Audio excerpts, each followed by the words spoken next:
Hello, good afternoon mga Mariko. Tayo ay mag-umpisa na magluto.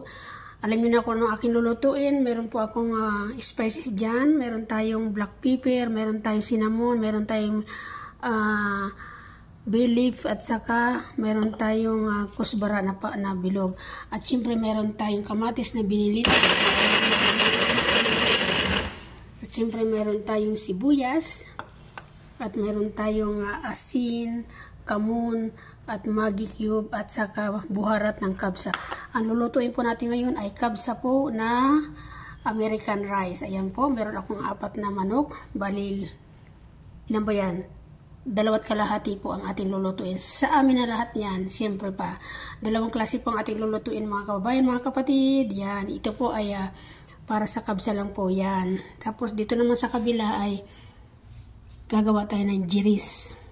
Jiris po, ito po ang kanin na binabad ko na. Siyempre, meron tayong sibuyas at meron tayong spices ng jiris. Meron dyan asin, cumin, cinnamon, black pepper, at meron tayong 3 piraso ng breast at hihiwa-hiwain yan natin mamaya. O siya, sige, umpisahan na natin. Mga kababayan, mga kapitbahay, mga kumare ko dyan, tayo ay magluluto na at anong oras na. O siya, sige na. Salamat po kung nakaabot kayo sa aking video. Please pa-like and share lang po. Papuso lang, sapat na. Maraming po salamat. God bless everyone. Bye-bye.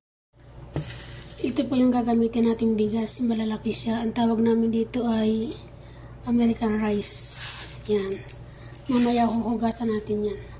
Ayan po ang tawag yan. Long rice, golden rice. Long grain rice. American rice po ito. Kaya ganito ang kulay niya pag binabad po yan. Puputi po yan eh.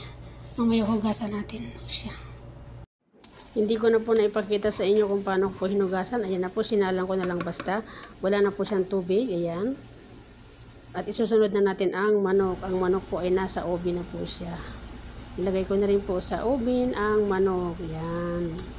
Mga kapatid, mga kapitbahay, ito na po ang aking lutong kabsa American rice. Ayan, hinati-hati ko na po para po ready to deliver na po. Ayan, simple lang ang ating ngayong presentation. Wala tayong gaanong presentation kasi pag araw-araw lang po namin yan. Ala, deliver na para magkain na.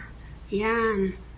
Ito po ang aming lunch for today, kabsa America. I-deliver ko na po. O siya, maraming salamat po sa inyo. Thank you so much po mga followers. Love lang. And pa-follow for more. Thank you. God bless. Bye-bye. Ganito ang aking arrangement pagka everyday lang, pag walang party. Yan, ganyan lang. Happy ta. Isa-isa lahat. O siya, bye-bye na. Love you all. God bless.